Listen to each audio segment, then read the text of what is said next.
నేను చెప్పిన టిప్స్తో కన్నా మీరు బూరెలు చేసినట్లయితే బూరెలు అనేది రౌండ్గా వస్తుంది.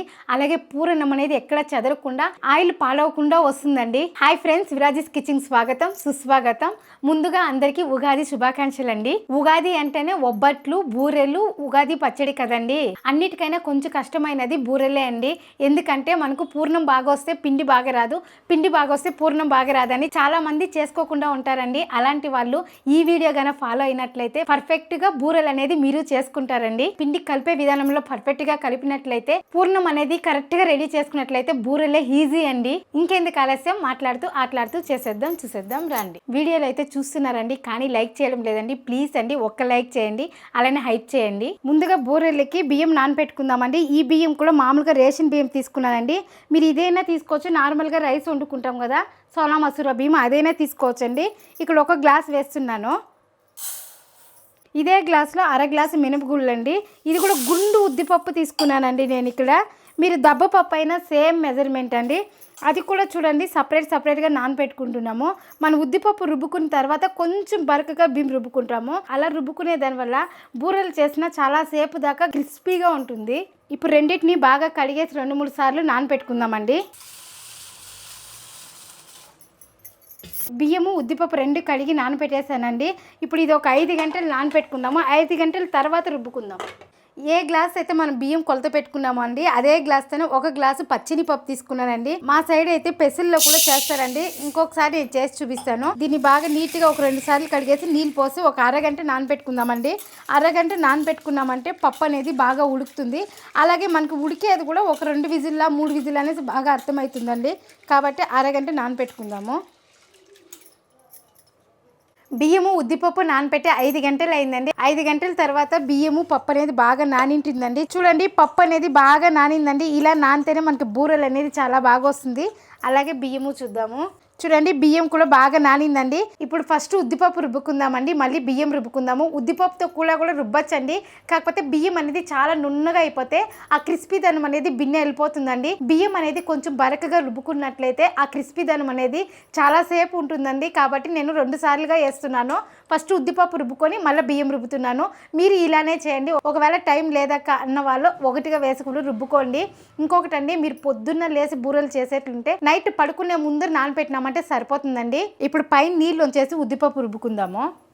మనం ఆల్రెడీ 2 సార్లు కడిగేసినామండి, కాబట్టి నీళ్ళు వంచేస్తున్నాను. చాలామంది గుండు ఉద్దిపప్పు వేస్తేనే బాగా వస్తుంది అంటారండి. లేదంటే మీరు దబ్బపప్పు అయినా వేసుకోవచ్చు, గుండుదైనా వేసుకోవచ్చు. కాకపోతే నానపెట్టేదంతా కూడా డిఫరెంట్ ఉందండి. మినిమం 5 గంటలు నానపెట్టుకోవాలండి. అప్పుడే బాగా ఉబ్బుతుంది ఉద్దిపప్పు అనేది. మనకు బూరెలు కూడా కొంచెం ఉబ్బినట్లు వస్తుందండి. ఇందులో కొద్దిగా నీళ్ళు వేసుకుందాము. ఇప్పుడు ఉద్దిపప్పు మెత్తగా రుబ్బుకుందామండి. చూడండి, ఎక్కడ నూక లేకుండా మెత్తగా రుబ్బుకున్నాము. ఇలా రుబ్బుకోవాలండి, అప్పుడే మనకు బాగుంటుంది. బియ్యం అనేది కొంచెం బరకగా రుబ్బుతామండి. ఇప్పుడు ఇందులోకి వేసుకునేద్దాం. ఇప్పుడు ఇందులోనే బియ్యం వేసుకునేద్దామండి. బియ్యం మాత్రం అంత నున్నగా రుబ్బకూడదండి, కొంచెం బరకగా రుబ్బుకోవాలి. ఫస్ట్ మీరు బియ్యం రుబ్బుకున్న తర్వాతనే పప్పు ఉడక పెట్టుకోండి. ముందుగా పప్పు పెట్టేద్దండి. ఎందుకంటే మనకు పప్పు ఉడికి పూర్ణం రెడీ చేసుకునేదాకా ఈ పిండి కలిపి పక్కన పెట్టినామంటే కొంచెం బాగా నానుతుందండి. కాబట్టి ఫస్ట్ పిండి పట్టించుకున్నాక మళ్ళీ పూర్ణం రెడీ చేసుకోండి. ఇందులో కొంచెం నీళ్ళు వేసుకుందాము. చూడండి, ఇంత బరకగా రుబ్బుకోవాలండి. అప్పుడే మనకు బాగా వస్తుంది బూరెలు అనేది. చూసారా, మరీ మెత్తగా కాకుండా కొంచెం బరకగా రుబ్బుకోవాలండి. ఇప్పుడు ఇందులో కొద్దిగా సాల్ట్, అలాగే ఇందులో కొద్దిగా చక్కెర అండి. ఈ చక్కెర ఎందుకు వేస్తాము అంటే పైన బూరెలు వచ్చి చప్పదనం లేకుండా కొంచెం స్వీట్గా ఉండేకి కొద్దిగా చక్కెర అండి. అలాగే మంచి రంగు కూడా వస్తుందండి. కాబట్టి కొద్దిగా చక్కెర వేసుకోండి. ఇప్పుడు వచ్చి కొద్దిగా నీళ్ళు వేస్తున్నానండి, ఎక్కువ వేయద్దండి. ఇప్పుడు మన చక్కెర కరిగేకేసానండి. మళ్ళీ మనకి చాలా గట్టిగా ఉంది అనిపిస్తే కొంచెం నీళ్ళు వేసుకుందాము.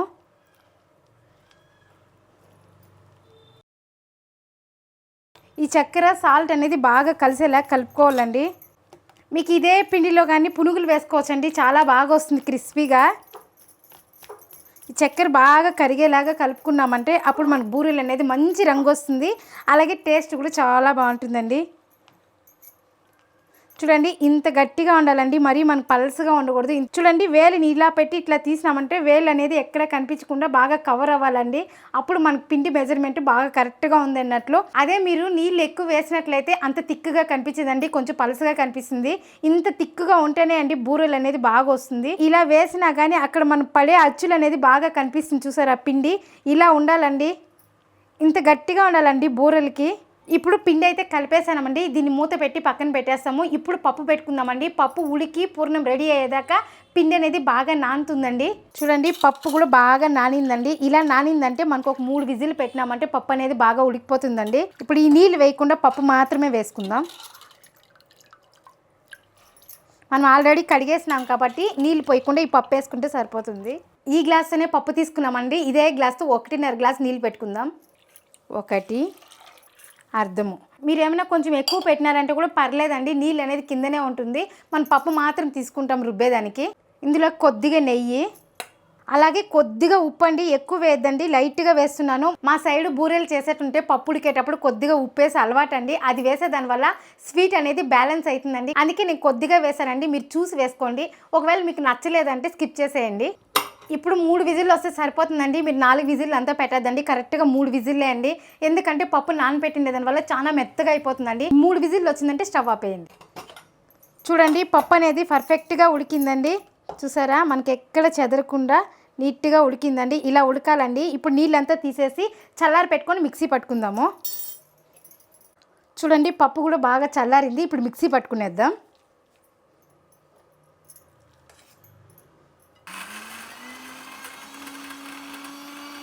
చూడండి ఇలా మెత్తగా పట్టుకుంటే సరిపోతుందండి. ఇప్పుడు దీన్ని ఒక ప్లేట్లో తీసుకొని మిగిలినంతా ఇలానే పట్టుకునేద్దాం. ఇలా గట్టిగానే పట్టుకోవాలండి, నీళ్ళంతా వేసుకోకూడదు. పిండి అనేది ఎక్కడ పప్పులు లేకుండా ఇలా మెత్తగా రుబ్బుకోవాలండి. ఏ గ్లాస్ అయితే పప్పు తీసుకున్నామో అదే గ్లాస్తోనే కొలత పెట్టుకోవాలండి. బెల్లం కూడా 1 గ్లాస్ ఫుల్గా పప్పు వేస్తే 1 గ్లాస్ ఫుల్గా బెల్లం వేస్తారు. కాకపోతే మన ఇంట్లో వాళ్ళకి వచ్చి అంత స్వీట్ నచ్చదండి, కాబట్టి ఇక్కడ నేను 3/4 గ్లాస్ వేస్తున్నాను.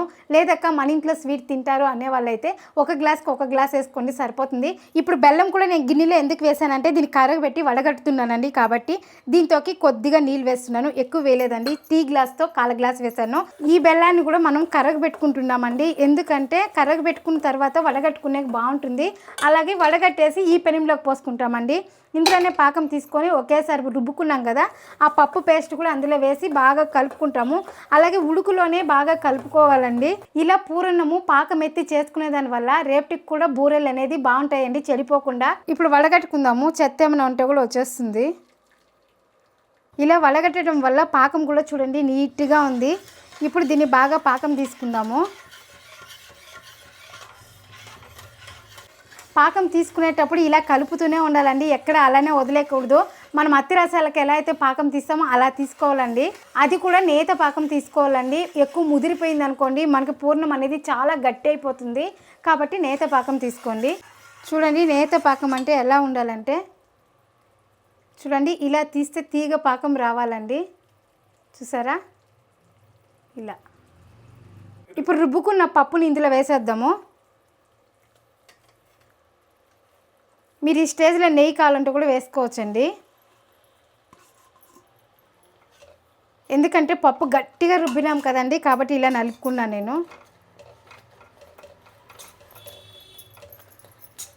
ఇప్పుడు ఇలా ఒక 5 నిమిషాలు 7 నిమిషాలు ఇలానే కలుపుతూ ఉండాలండి, మనకు కొంచెం గట్టి పడుతుంది. ఇప్పుడు ఇలా కలపాలండి, బాగా మొత్తం మిక్స్ అవ్వాలి పాకం అనేది.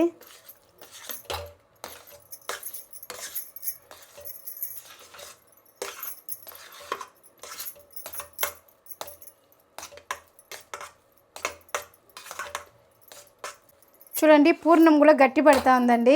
ఇలా గట్టిగా రావాలండి, అప్పుడే మనకు బాగుంటుంది. ఇలా బాగా కలుపుకొని వేడి చేసుకుంటేనే అండి పూర్ణం అనేది గట్టిగా వస్తుంది. అప్పుడు నూనెలో మనం బూరెలు వేసినా కానీ చెదిరిపోకుండా ఉంటుందండి. ఇప్పుడు ఇందులో యాలకుల పొడి వేద్దాం. నేను ఈ యాలకుల పొడిలో చక్కెర వేసి పౌడర్ చేసుకున్నానండి, కాబట్టి కొంచెం వైట్గా ఉంది. మనం వేసినప్పుడు ఎంత మెత్తగా అయిందండి, ఇప్పుడు చూడండి గట్టిపడింది. ఇప్పుడు పూర్ణం అయితే గట్టి పడుతుందండి. స్టవ్ ఆపేస్తున్నాను. ఆఫ్ చేసి బాగా చల్లారి పెట్టుకుందాము. చల్లారి పెట్టుకున్నాక ఉండలు చేసుకునే బాగుంటుంది. ఇదే వేడి మీద కానీ బూరెలు చేసినట్లయితే బిన్నె చెడిపోతాయండి. కాబట్టి దీన్ని బాగా చల్లారి పెట్టుకుందాము. చల్లారి పెట్టాక కూడా పెనుమంతా ఇట్లా స్ప్రెడ్ చేయండి. బిన్నె చల్లారుతుంది. అలాగే ఆ వేడికి కూడా తేమ ఉంటే కూడా ఈడ్చుకుంటుందండి. ఇప్పుడు దీన్ని బాగా చల్లారి పెట్టేద్దాము. ఇప్పుడు ఆయిల్ పోసుకుందామండి. మనం కలిపేటప్పుడేమో మెత్తగా ఉన్నది కదండి, ఇది ఉండకు వస్తుందని కూడా డౌట్ వచ్చింది కదా. చూసారా చల్లారే గుందరికి ఎంత గట్టిగా అయిపోయిందో. అలాగే మనకు ఉండకు కూడా బాగా వస్తుందండి. మీకు ఏ సైజు కావాలో ఆ సైజు తీసుకోండి. ఇక్కడ నేను మీడియంగా తీసుకుంటున్నాను. ఈ పూర్ణం కానీ చాలా మెత్తగా ఉన్నట్లయితే ఆ మెత్తగా ఉండేదానికి కరిగిపోయి ఇంకా బయట వచ్చే ఛాన్స్ ఉందండి పూర్ణం అనేది. కాబట్టి మీరు ఇట్లా గట్టిగానే చేసుకోండి. అప్పుడు బూరెలు రౌండ్గాను వస్తుంది. అలాగే పర్ఫెక్ట్గా కూడా ఉంటుందండి పూర్ణం ఎక్కడ చెదరకుండా. అలాగే ఆయిల్ కూడా కలర్ తిరగదండి. ఇప్పుడు అన్ని ఉండలు ఇలా చేసుకునేద్దాము ఒకే సైజు. పిండి కూడా బాగా నానిందండి. మనం ముందే అన్నీ వేసి పెట్టేసాం కాబట్టి ఇంకేం దీన్ని చేసే పని లేదు. పూర్ణం ఇందులో ముంచి వేయడమే. ఇంకా ఇప్పుడు ఆయిల్ కాగిందో లేదో చూద్దామండి. చూడండి ఆయిల్ అనేది బాగా కాగిందండి. వేస్తానే అలా పైకి వచ్చేయాలి. ఇప్పుడు ఒకటొకటే వేసుకుందామండి.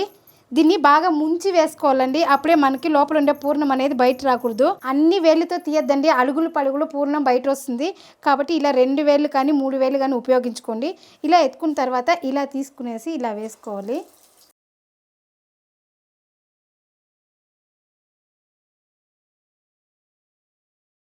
కోటింగ్ అనేది బాగుండాలండి.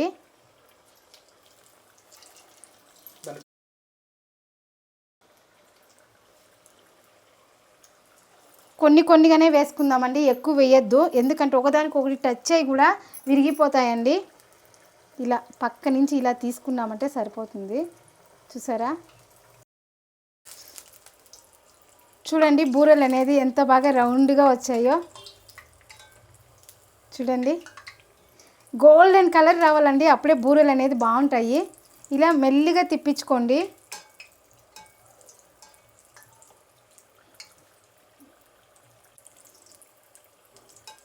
నేను చిన్న కళాయి పెట్టుకున్నానండి కాబట్టి 3 వేసాను. ఇంకోటి అండి బూరెలు ఎక్కువ వేసినా కానీ ఒకదానికి ఒకటి టచ్ అయ్యి పూర్ణం అనేది బయట వచ్చేస్తుందండి. కాబట్టి కొన్నిగా వేసుకోండి. పైన కలర్ వచ్చేస్తుంది, లోపల అనేది కొంచెం వేగకుండా ఉంటుందండి. కాబట్టి కొంచెం సిమ్లో పెట్టుకున్నట్లయితే మీరు కలరు బాగా వస్తుంది. అలాగే క్రిస్పీగా కూడా వస్తుందండి. ఇంకొకటి అండి చెప్పడం మర్చిపోయాను. మన ఇంట్లో పెద్దవాళ్ళు ఉంటారు కదా, క్రిస్పీగా ఉంటే తినడం కష్టమవుతుందండి. అలాంటి వాళ్ళ కోసము కొద్దిగా వంట సోడా వేసినట్లయితే మెత్తగా వస్తాయండి బూరెలు.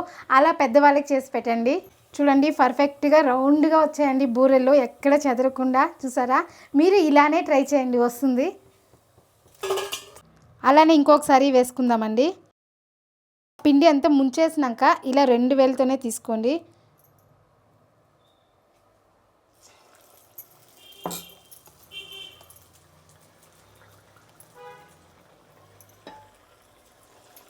చూడండి ఇలా ఈసారి 4 వేస్తున్నాను. జాగా ఉంది మన పెనంలో.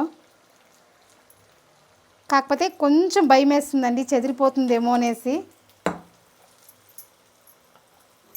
చూడండి ఇలా నెమ్మదిగా తీసుకోవాలి. మీరు గరిటె పెడతానే ఫాస్ట్గా తిప్పించేద్దండి. ఫాస్ట్గా విడగొట్టేద్దండి.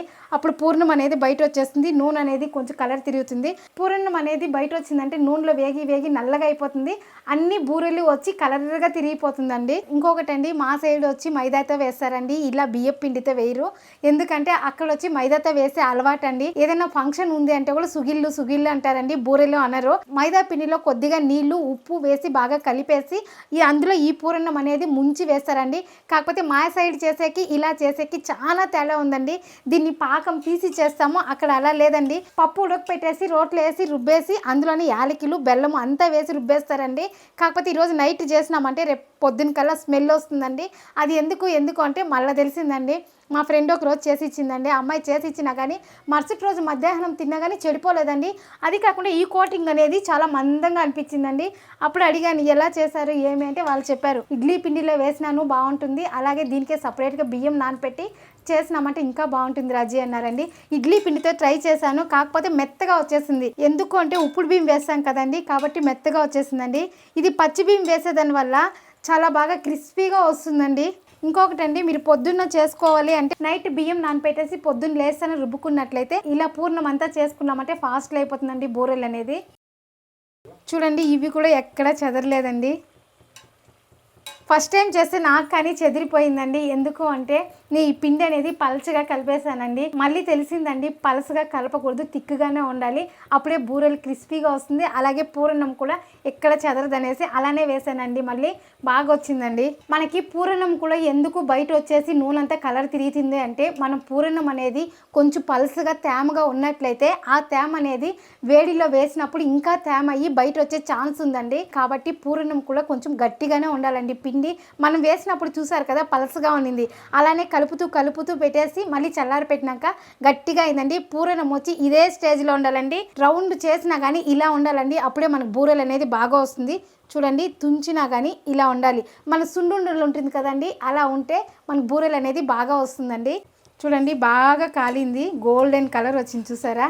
ఇలా కాలాలండి బూరెలు అనేది. మనం ఫస్ట్ టైం ఎత్తింది కూడా కొంచెం కలర్ తగ్గింది చూడండి, ఇది మంచి కలర్ వచ్చింది. ఇప్పుడు ఏం లేదండి, దీన్ని కూడా వేసి వేగించుకోవచ్చు. చూడండి అలానే వేసుకుందాం. ఇంకా మన ఇంటికి గెస్ట్లు వచ్చినప్పుడు కూడా ఇట్లా బూరెలు చేసి పెట్టినామంటే చాలా హ్యాపీగా ఫీల్ అవుతారండి.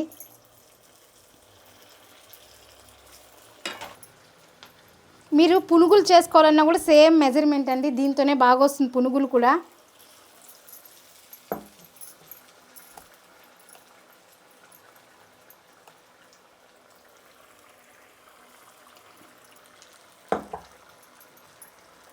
మనం పునుగులు చేసుకోవాలంటే కూడా సేమ్ మెజర్మెంట్ అండి. బియ్యము మినపగుళ్ళు ఇంతే వేసుకుంటే సరిపోతుంది.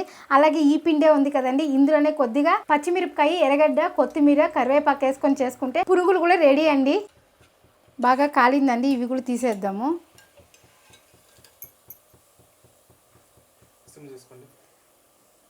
అంతే అండి, మన బూరెలు అనేది ఈజీగా చేసుకున్నామండి. చూడండి మన పర్ఫెక్ట్ బూరెలు ఎంత రౌండ్గా అలాగే క్రిస్పీగా వచ్చాయండి. చూడండి ఎంత క్రిస్పీగా ఉన్నాయో. చూడండి మన బూరెలు అనేది లోపల పూర్ణం కూడా చూడండి ఎక్కడ చెదరకుండా నీట్గా వచ్చిందండి. ఈ ఉగాదికి బూరెలన్నీ ఇలానే చేయండి, పర్ఫెక్ట్గా రౌండ్గా వస్తాయండి, దానికి నేను గ్యారెంటీ. మరొకసారి మీకు నూతన సంవత్సర శుభాకాంక్షలు అండి. ఈ సంవత్సరము మీరు అనుకున్నవన్నీ మంచిగా జరగాలని ఆ భగవంతుని కోరుకుంటున్నానండి. ఈ బూరెలు మీరు ఇంట్లో ట్రై చేయండి, ఎలా వచ్చిందో ఒక్క చిన్న కామెంట్ చేయండి. మరొక వీడియోలో మళ్ళీ కలుద్దాం. బాయ్.